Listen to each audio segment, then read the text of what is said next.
हे घे, आणखी सांग. बस. अरे हे काय भाऊ, इतकं कमी रासायनिक खत? शेती सोडली आहेस का? शेती नाही, नादानपणा सोडतोय. मातीचं परीक्षण केलंय. आता तर भाऊ जितकं आवश्यक आहे तितकंच खत शेतात टाकू. हा. शेतकऱ्यांनो, आजच आपल्या जिल्ह्याजवळच्या भूमी परीक्षण प्रयोगशाळेत मातीचं परीक्षण अवश्य करवा आणि मातीची पोषक तत्व, आर्द्रता व रोपांचा विकास बघता केवळ आवश्यकतेनुसारच पोषक तत्व घाला. आणि हो, मातीतलं गंधक, जस्त, बोरॉन सारख्या पोषक तत्वांविषयीही जाणून घ्या. खत आणि जैविक खताच्या योग्य उपयोगानं भूमीचा सकसपणा टिकवून ठेवा, उत्पादकता वाढवा, खर्च कमी करा आणि बहुमोल परकी चलन वाचवण्यातही सहकार्य करा. आणि हो, मंद गतीनं नायट्रोजन उपलब्ध करून देणारी खतं जसं कडुलिंबयुक्त युरियाला प्राधान्य द्या आणि युरियाचा पानांवर शिडकाव करा. अरे वा, तू तर खरोखरी समजूतदार झालास रे. आणखी माहितीसाठी संपर्क करा जिल्हा कृषी अधिकारी किंवा शेतकरी कॉल सेंटर.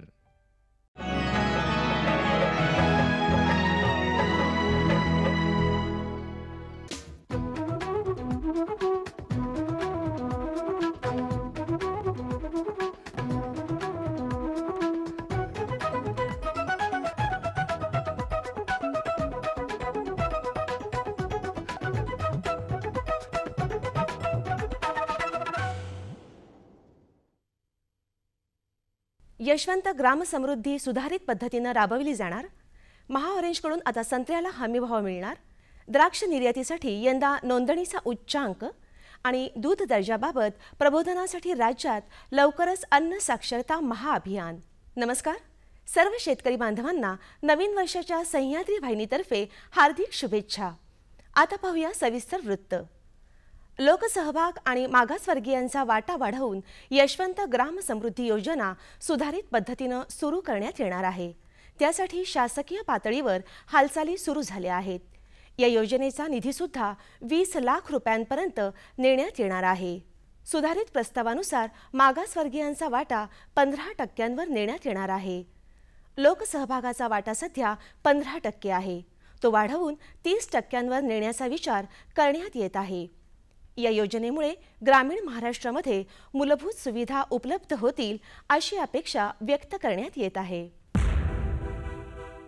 संत्रा उत्पादकांना संरक्षण देण्यासाठी महाऑरेंजनं पहिल्यांदाच हमीभाव देण्याचा निर्णय घेतला आहे. संत्र्याच्या दरात होणाऱ्या चढ उतारामुळे उत्पादक शेतकऱ्यांचं नुकसान होत असल्यामुळे हा निर्णय घेण्यात आला आहे. यंदा अंबिया बहाराच्या संत्र्याची मातीमोल भावानं विक्री होत आहे. दराबाबतच्या या अनिश्चिततेच्या फेऱ्यातून संत्रा उत्पादकांच्या सुटकेसाठी हमीभावाचा निर्णय महाऑरेंजनं घेतला आहे. शेतकऱ्यांकडून खरेदी केलेल्या संत्र्यासाठी महाऑरेंज पुढच्या टप्प्यात मार्केटिंग चेन उभारणार आहे. वर्धा जिल्ह्यातल्या कारंजा घाडगे इथल्या निर्यात सुविधा केंद्रात संत्र्याची प्रतवारी करून नंतर NDDP आणि इतर मॉल्सला संत्र्याचा पुरवठा केला जाणार आहे. नांदेडमधला प्रकल्प सुद्धा लवकरच कार्यान्वित होणार असून तिथं पल्प आणि ज्यूसचं उत्पादन होणार आहे. यंदा द्राक्ष निर्यातीसाठी द्राक्ष बागायतदारांनी नोंदणीचा उच्चांक केला आहे. नोंदणीच्या संख्येत तब्बल 6,488 ने वाढ झाली आहे. यात 15,824 नव्या शेतकऱ्यांचा समावेश आहे. 15 ऑक्टोबर ते 15 डिसेंबर या कालावधीत एकूण 29,551 शेतकऱ्यांनी नोंदणी केली आहे. राज्यातल्या सुमारे 25,100 हेक्टर क्षेत्रावरच्या द्राक्ष बागांचा समावेश आहे. यंदा नोंदणी झालेल्या क्षेत्रापैकी 50 ते 60% क्षेत्रावरच्या द्राक्षांची प्रत्यक्ष निर्यात होण्याची शक्यता कृषी विभागानं वर्तवली आहे. द्राक्ष निर्यातीसाठी एकूण 29,450 बागांची नोंदणी झाली आहे. दूध भेसळीला आळा घालण्यासाठी संपूर्ण राज्यात आता चळवळ उभारण्यात येणार आहे. एकीकडे भेसळ करणाऱ्यांविरुद्ध कारवाईबरोबरच उत्पादन ते विक्री अशा सगळ्या टप्प्यांवरील दुग्ध व्यावसायिकांच्या दुधाच्या दर्जाबाबत प्रबोधन सुद्धा करण्यात येणार आहे. त्यासाठी अन्न आणि औषध प्रशासन विभागातर्फे अन्न सुरक्षा आणि अन्न साक्षरता अभियान राबवण्यात येणार आहे. सुरक्षित आणि आरोग्यदायी दूध पुरवण्याची जबाबदारी अन्न व्यावसायिकांवर आहे. त्याची अंमलबजावणी करण्याची जबाबदारी प्रशासनावर असल्यामुळे हे महाअभियान राबवण्यात येणार आहे. या अभियानात ग्राहक, विद्यार्थी, महिला यांना अन्न सुरक्षतेबाबत माहिती देण्यात येणार आहे. छोटे व्यावसायिक, किरकोळ विक्रेते, मत्स्य विक्रेते, दूध व दुग्धजन्य पदार्थ विक्रेते तसंच शासकीय अधिकारी या सर्वांमध्ये सुद्धा जागृती करण्यात येणार आहे. केळी लागवड करणाऱ्या शेतकऱ्यांसाठी एक आनंदाची बातमी आहे. या शेतकऱ्यांना लवकरच टिश्यू कल्चरची रोपं कमी दरानं आणि अनुदानावर उपलब्ध होणार आहेत. त्यासाठी कृषी विभागाचे प्रयत्न सुरू असल्याची माहिती राज्याचे कृषी मंत्री एकनाथ खडसे यांनी नुकतीच दिली. टिश्यू कल्चरची रोपं कमी दरानं उपलब्ध होणार असल्यामुळे चांगल्या दर्जाच्या केळी पिकांचं उत्पादन करणं शेतकऱ्यांना शक्य होणार आहे. केळीपासून वाईन, बियर, अल्कोहोलची निर्मिती होण्यासाठी सुद्धा प्रयत्न होणार आहेत. केळीपासून वाईन निर्मितीच्या प्रकल्पासाठी शासनाकडून 5 कोटी रुपयांचं अनुदान सुद्धा मिळणार आहे. केंद्र शासनाच्या राष्ट्रीय कृषी विकास योजनेअंतर्गत त्यासाठी निधी उपलब्ध करून दिला जाणार आहे. गहू पिकावरील तांबेरा रोगाच्या नियंत्रणासाठी तांबेरा रोग दिसू लागताच मॅन्कोझेब हे बुरशीनाशक 1.5 किलो 500 लिटर पाण्यात मिसळून फवारावे. जरुरी भासल्यास दुसरी फवारणी पहिल्या फवारणीनंतर 15 दिवसांनी करावी.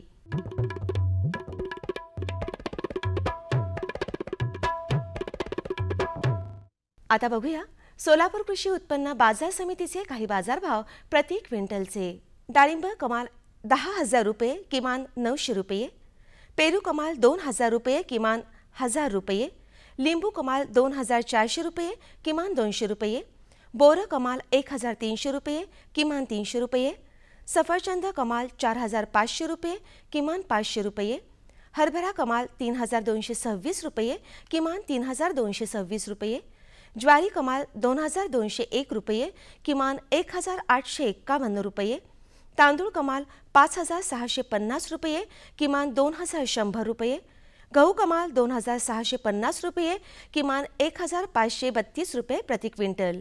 कृषी बाजारभाव विषयक अधिक माहितीसाठी www.agmarknet.nic.in किंवा www.msamb.com या संकेतस्थळाला भेट द्या.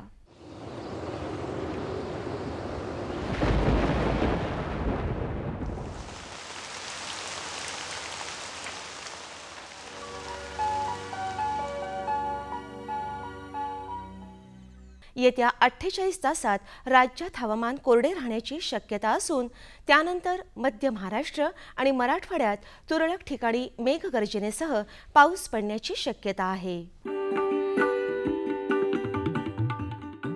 राज्यातील काही प्रमुख शहरांचे तापमान अंश सेल्सिअसमध्ये पुढील प्रमाणे. मुंबई कमाल 29 अंश सेल्सिअस किमान 14 अंश सेल्सिअस, पुणे कमाल 28 अंश सेल्सिअस किमान 15 अंश सेल्सिअस, नागपूर कमाल 27 अंश सेल्सिअस किमान 9 अंश सेल्सिअस, नाशिक कमाल 28 अंश सेल्सिअस किमान 13 अंश सेल्सिअस, औरंगाबाद कमाल 28 अंश सेल्सिअस किमान 13 अंश सेल्सिअस, कोल्हापूर कमाल 30 अंश सेल्सिअस किमान 16 अंश सेल्सिअस, सांगली कमाल 29 अंश सेल्सिअस किमान 17 अंश सेल्सिअस, सातारा कमाल 28 अंश सेल्सिअस किमान 15 अंश सेल्सिअस आणि सोलापूर कमाल 29 अंश सेल्सिअस आणि किमान 17 अंश सेल्सिअस राहण्याची शक्यता आहे. हवामान विषयक अधिक माहितीसाठी भारतीय हवामान विभागाच्या www.imd.gov.in या संकेतस्थळाला भेट द्या. या होत्या आजच्या कृषी वार्ता. पुन्हा भेटूया पुढील भागात. तोपर्यंत नमस्कार.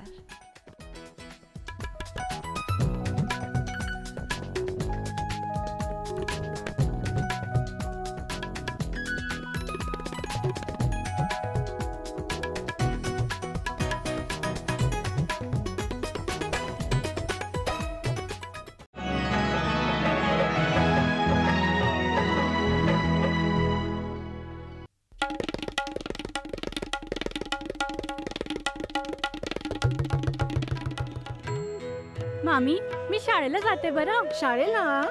अगं पण लग्नाच्या वक्ताला तू शिकलेली आहेस म्हणून सांगितलं होतं की. अव मामी, फार्म स्कूलला जातीये शेतीच्या नव्या नव्या गोष्टी शिकाया. तुम्ही बी चला की. फार्म स्कूल, जिथे शेतकऱ्यांना पिकांचा उपज वाढवायच्या सर्व गोष्टी शिकवल्या जातात. जसं मातीच्या पोतानुसार कोणती खतं योग्य आहेत, कोणती बियाणं आणि गरजेनुसार कोणती कीटकनाशकं उत्तम आहेत. खर्च बेताचा, लाभ मोलाचा.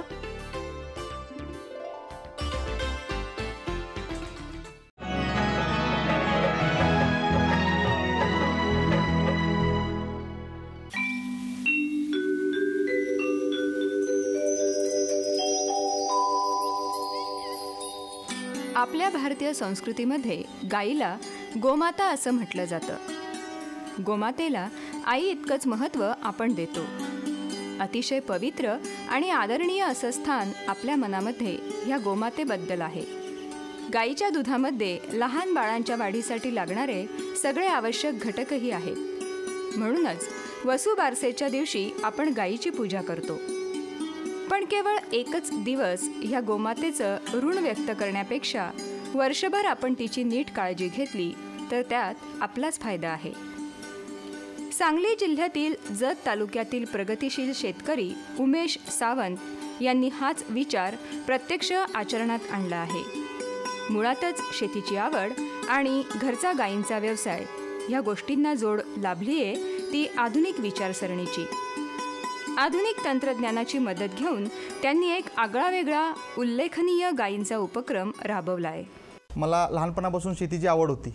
माझ्या वडिलांचा पारंपरिक शेती हा व्यवसाय होता आणि पूर्वी वडिलांची सुद्धा गायी होत्या. त्यासुद्धा 8 ते 10 गायी होत्या. त्यांच्याच त्या अगदी गायीच्या ह्याच्यावर आमचं शिक्षण वगैरे सगळं झालं आणि त्यातून मला त्याची आवड होती. आणि जत शहरामध्ये आता जवळजवळ माझे एक 6.5 एकर इथं क्षेत्र आहे आणि ह्या 6 एकर क्षेत्रामध्ये सध्या मी गायींचा एक प्रोजेक्ट केलेला आहे. आणि हा गायींचा प्रोजेक्ट करताना पूर्ण आधुनिकता ह्याच्यामध्ये कशी येईल याचा पूर्ण विचार करून हा प्रोजेक्ट केलेला आहे. आणि ह्यासाठी मी अगदी सातारा असेल, मान खटाव असेल आणि सांगली वगैरे ह्या ठिकाणी ह्या गायी बघून आलो, म्हणजे गोटा कशेत बघून आलो आणि त्यातून ही प्रेरणा करून कमीत कमी मजुरांच्यावर जास्तीत जास्त कसं गायींचं संगोपन करता येईल हा विचार करून हा प्रोजेक्ट केलेला आहे.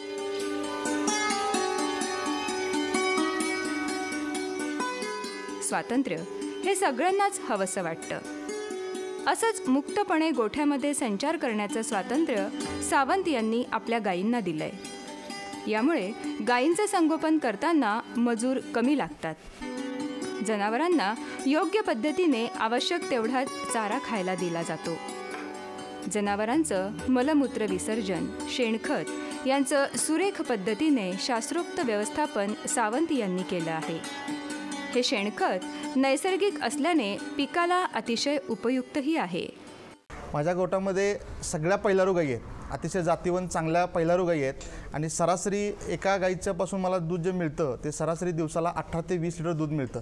आणि यातून जो मला उत्पन्न मिळतं ह्यातलं सरासरी जर हिशोब काढला तर एक 50% ते 60% हा त्यांच्या खर्चावर, म्हणजे जे मजुरी, त्यांचं खाद्य ह्या ह्याच्यावर 60% खर्च होतो आणि 40% मला निव्वळ दुधातून नफा राहतो. आणि जे शेण राहतं हे फक्त दुधातून मिळणारं उत्पन्न सांगितलं. आणि जे शेण राहतं हे शेण आणि मलमूत्र ह्याचा जो राहणारा, म्हणजे ह्या जे राहतं ह्याचं निव्वळ जे उत्पन्न आहे ह्याचा पैशात ह्याची किंमत होत नाही. कारण माझं स्वतःची शेती आहे. ह्याच्या जे रासायनिक खतं, आज गरिबाला रासायनिक खतं घालणं शक्य होत नाही आहे. तर तो जो रासायनिक खतं जो घालण्याचा जो खर्च आहे तो मी अगदी कमीत कमी रासायनिक खतं वापरतो आणि ह्यातूनच जे शेण असू दे, मलमूत्र असू दे हे डायरेक्ट माझ्या शेतामध्ये जातं आणि तेच उत्पन्न मला त्याचं मिळतं. मुक्त गोठा करायचा उद्देश म्हणजे तर मुक्त गोठा जर केला तर जनावरांना व्यायाम मिळतो. ती जनावरं फक्त सकाळी 1-2 तास खाद्य घालायपुरतं आणि त्यांना धुवायपुरतं 1-2 तास आणि संध्याकाळी 1-2 तास अशी 4 तास बांधून राहतात. आणि इतर वेळेस ती 24 तास ती राहिलेली मोकळी असतात. आणि मोकळी राहिल्यामुळं त्यांचं व्यायाम त्यांचा चांगला होतो, त्यांचं खाद्य, त्यांची पचनाची क्रिया ही चांगली होती. त्यामुळे त्यांच्या तब्येती चांगल्या देतात, दूध चांगलं देतात. आणि जर बांधून घातलं तर त्यांना बांधून एका ठिकाणी घातल्यामुळे त्यांचे पाय अवघडणे, त्यांचे बसून त्यांच्या जखमा होणे, मस्टडीज वगैरे प्रकार होणे हे मुक्त गोठ्यामध्ये होत नाही. तर ह्याच्यामध्ये दुसरा एक फायदा तर सरासरी ह्या निम्म्या ज्या आहेत त्या निम्म्या कालावडी, निम्म्या खोंडानी निम्म्या कालवडी होतात. आणि एक कालवड तयार व्हायला साधारण 1.5 वर्षाचा कालावधी जातो. 1.5 वर्षामध्ये आज बाजारात बघितलं तर सरासरी एक चांगली, अतिशय चांगल्या प्रकारे जातीवंत गाय जर म्हटली तर सरासरी 80 ते 1 लाखापर्यंत एक गाय आहे. मला 1.5 वर्षामध्ये माझी एक पाडी तयार होती आणि ती पाडी म्हटलं तर मला साधारण एक 80 ते लाखपर्यंतचं उत्पन्न मला त्या एका कालवडीपासून मिळतं. आता माझ्या सरासरी ह्या 48 गायी आहेत आणि यानंतर मी खाली 100 गायींचा प्रोजेक्ट केला. टोटल 100 गायींच्या 100 मोठ्या गायी आणि त्याच्यापासून जी बारकी होतात 1,600 जनावर इथं बसतील असा एक प्रोजेक्ट मी उभा केला आहे. आणि हे सगळं झालं की माझं स्वतःचं दूध संकलन करायचा आता पुढचा उद्देश आहे. आणि त्याबरोबर चिलिंग प्लॅन्ट, स्वतःचं दूध संकलन आणि चिलिंग प्लॅन्ट हे मी स्वतःचं करतो आहे. आणि आता साधारण ह्या 6 महिन्यामध्ये हा प्रोजेक्ट माझा इथं उभा राहील.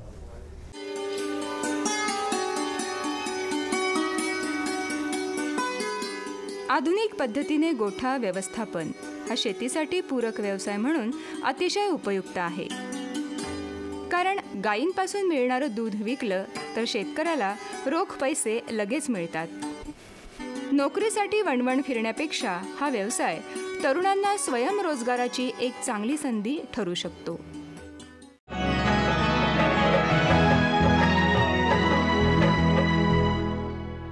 सुगंधाच्या दरवळीमध्ये, स्वादाच्या बहारीमध्ये, प्रगतीच्या डहाळ्यांमध्ये, पसरणाऱ्या हास्यांमध्ये, हिरव्यागार झाडांमध्ये, मोठ्या मोठ्या सौद्यांमध्ये, गोड मधुर गुंजनामध्ये, आनंदाच्या चाहुलीमध्ये. NHM बागवानी मिशन. आमची आकांक्षा आपलं स्मितहास्य.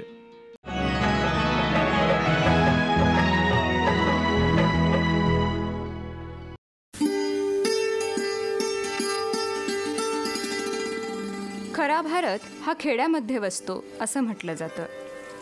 या खेड्यांमध्ये राहणारा, शेतीत श्रम करणारा बळीराजा हा आपला अन्नदाता आहे. ऊन, पाऊस, थंडी, वारा या कशाचीही पर्वा न करता शेतकरी आपल्या शेतात मोत्यासारखं पीक पिकवत असतात. पण कधीकधी आधुनिक तंत्राच्या माहितीचा अभाव, वेगवेगळ्या समस्या, अपुरे मनुष्यबळ यामुळे हा शेतकरी राजा खचतो. त्याच्या कष्टाचा योग्य मोबदला सुद्धा त्यांना मिळत नाही. याच सगळ्या गोष्टींचा विचार करून आपल्या महाराष्ट्र शासनाच्या कृषी विभागाने अनेक योजना सुरू केल्या आहेत. शेतकरी पिकवत असलेला भाजीपाला थेट ग्राहकांपर्यंत पोहोचवण्याची एक अभिनव योजना शासन राबवत आहे. ती म्हणजे शेतकरी ते ग्राहक थेट भाजीपाला विक्री योजना. सन 2012-13 आणि 13-14 मध्ये पुणे शहरासाठी भाजीपाला विकास कार्यक्रमसुद्धा सांगली जिल्ह्यामध्ये राबवण्यात आला. यामध्ये सुधारित जाती आणि अधिक उत्पादन देणाऱ्या जाती, या जातीचं भाजीपाल्याचं बियाणं आपण शेतकऱ्यांना पुरवलेलं आहे. त्यामध्ये प्रात्यक्षिक स्वरूपात त्यांना बियाण्याबरोबरच लागणारी रासायनिक खतं, औषधं ही सुद्धा शेतकऱ्यांना आपण दिलेली आहेत. तसंच ज्यांना हायटेक किंवा ग्रीन हाऊसमधून भाजीपाला उत्पादन करायचं आहे त्यासाठी सुद्धा जवळजवळ 17 ग्रीन हाऊस आणि जवळजवळ 9 ते 10 शेडिंग नेट किंवा शेडिंग हाऊस आपण या योजनेतून आपण दिलेली आहेत. आणि या क्षेत्रामधून जे उत्पादन येणार आहे त्याचं पॅकिंग आणि ग्रेडिंग करण्यासाठी जवळजवळ 7 पॅक हाऊस या योजनेतून आपण दिलेली आहे. त्याचाही फायदा या जिल्ह्यामध्ये मोठ्या प्रमाणामध्ये शेतकऱ्यांनी घेतलेला आहे.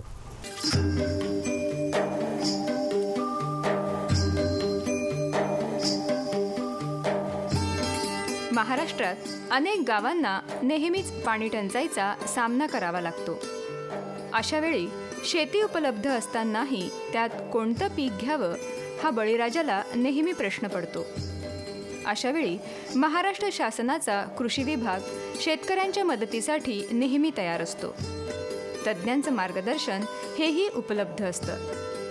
आपल्या स्वयंपाकघरात रोज लागणारी आवश्यक गोष्ट म्हणजे भाजीपाला. याची यशस्वी लागवड केली तर त्यात शेतकऱ्याचा फायदा असतो. असं यशस्वी मिरची आणि दोडक्याचं पीक घेऊन दाखवलं आहे सांगली जिल्ह्यातील जत तालुक्यातील येळवी येथील शेतकरी रविकिरण पवार यांनी. पूर्वीपासून आमचा तालुका हा पूर्णपणे दुष्काळ तालुका होता आणि ह्या 2 वर्षांमध्ये आम्हाला महाराष्ट्र शासन कृषी विभाग यांच्या सामुदायिक शेततळी ही एक योजना होती. या योजनेअंतर्गत आम्ही एक शेततलाव घेतलेला आहे. ह्या शेततलावाच्या पाण्याचा वापर करून आम्ही मिरची आणि दोडका हे भाजीपाला पीक घेण्याचं ठरलं होतं. त्या पद्धतीने आम्ही आता मिरची आणि दोडका लागवड केलेली आहे. सुरुवातीला आम्ही मिरचीचं लागवड करत असताना ट्रॅक्टरच्या साहाय्याने उभे आडवे नांगरट करून घेऊन ट्रॅक्टरच्या साहाय्याने बेड सोडले. त्यावरती आम्ही 4 ट्रॉली शेणखत, 2 पोती सिंगल सुपर फॉस्फेट, 2 पोती DAP, बाकीची खतं, रासायनिक खतं हे करून हातरून त्याच्यावरती आपण लिंबोळी पेंट, बाकी जैविक खतं टाकून बेड मुजवून घेतले आणि नंतर ड्रीप ओढून त्याच्यावरती मल्चिंगचा पेपर आपण हे केलेला वापरलेला आहे आणि त्याच्यावरती 2 बाय 2 झिगझॅग पद्धतीने आम्ही मिरचीची लागवड केलेली आहे. अशा पद्धतीने आम्ही लागवड झाल्यानंतर त्या मिरचीच्या ह्याला सुरुवातीला आम्ही जैविक खतं पहिली 15 दिवस आम्ही हे केलेले आहेत, दिलेले आहेत आणि त्यानंतर आम्ही रासायनिक खताचा उपयोग केलेला आहे. मल्चिंग केल्यामुळं एक खताचं इव्हॉपरेशन वाचतं. दुसरं जे पाणी आता अतिशय कमी आहे आमच्या इकडं, त्या पाण्याचं पण इव्हॉपरेशन जास्त प्रमाणात होतं इकडं, उन्हाचं प्रमाण जास्त असल्यामुळे त्याचा पण आम्हाला उपयोग झालेला. आणि दुसरं किडा आणि रोगाचा पण जे प्रतिकार होतो ओपनला, तो मल्चिंगमुळं आम्हाला जरा कमी प्रमाणामध्ये हे झाला. आणि दुसरं की तण हे लेबर जास्त कॉस्टिंग असल्यामुळं आम्ही त्याचा पण आम्हाला उपयोग झालेला आहे. पाण्याचं व्यवस्थापन आपण ड्रीपच्या साहाय्याने आपण रोज 1 तास पाणी आपण ड्रीपमधून देतो त्याला.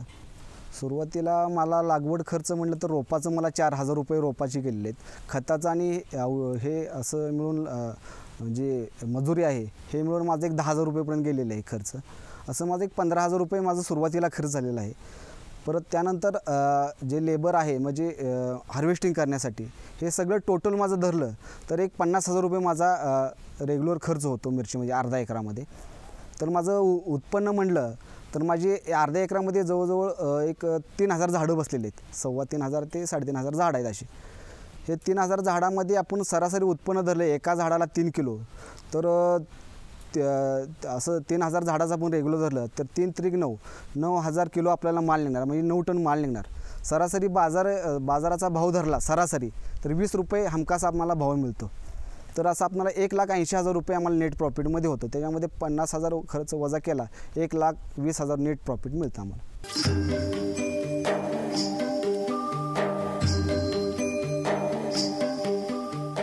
मिरचीच्या यशस्वी उत्पादनानंतर रविकिरण पवार यांनी दोडक्याचं पीक घेऊन दाखवलंय. जमिनीची पूर्व मशागत करून झिगझॅग पद्धतीने पिकाची लागवड केली आहे. दोडकाची लागवड करत असताना मी जमिनीची उभी आडवी नांगरट करून घेतली. त्यानंतर ट्रॅक्टरच्या साहाय्याने बेड सोडले. बेड सोडल्यानंतर मी बाजारात उपलब्ध असलेल्या बियाचा मी 2x2 झिगझॅग पद्धतीवरती लागवड केलेली आहे आत्तापर्यंत. आता लागवड केल्यापासून आता माझी जो प्लॉट आहे तो आता हार्वेस्टिंगला सुरुवात झालेली आहे. दोडक्याचा उत्पन्न खर्च हा आपल्याला सुरुवातीच्या काळामध्ये बिया एक 7,000 रुपयेपर्यंतच्या बिया जातात एकरी. आणि त्यानंतर दुसरं म्हटलं तर लेबर आणि बाकीचं ड्रीप वगैरे हे सगळं धरलं तर एक सर्वसाधारण एक 15,000 रुपये सुरुवातीच्या काळात खर्च होतो. आणि मार्केटिंगच्या वेळेला बॉक्सपर्यंत हे सगळं बाकीच धरलं, लेबर हार्वेस्टिंग ह्या गोष्टी धरल्या तर सुरुवात आपल्याला एक 50,000च्या आसपास खर्च आपल्याला येतो त्याचा. पण सुरुवातीला आपल्याला एका वेलीपासून आपण असं काय उत्पन्न धरत नाही की आपण एक सर्वसाधारण एक 10 टन आपलं उत्पन्न मिळालं तर आपल्याला एक कमीत कमी 20 रुपये दर मिळाला तरीसुद्धा आपल्याला जवळजवळ 2-1 लाख रुपये आपल्याला नेट उत्पन्न मिळू शकतं. त्याच्यामधून एक 50,000 रुपये खर्च वजा केला तर 1.5 लाख रुपये आपल्याला उत्पन्न मिळतं.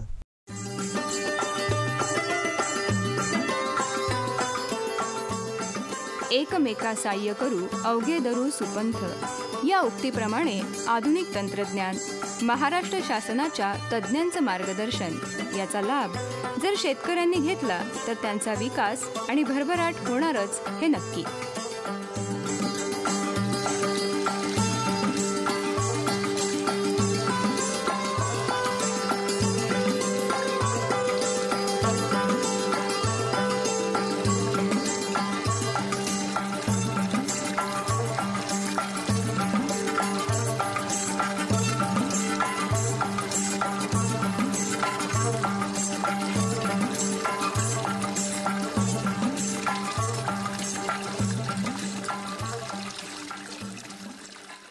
आमचा पत्ता निर्माता कृषी दर्शन, दूरदर्शन केंद्र पुणे. आमचे ईमेल आयडी असे आहे ddkpunekrshi@hotmail.com आणि ddkpunekrshi@rediffmail.com.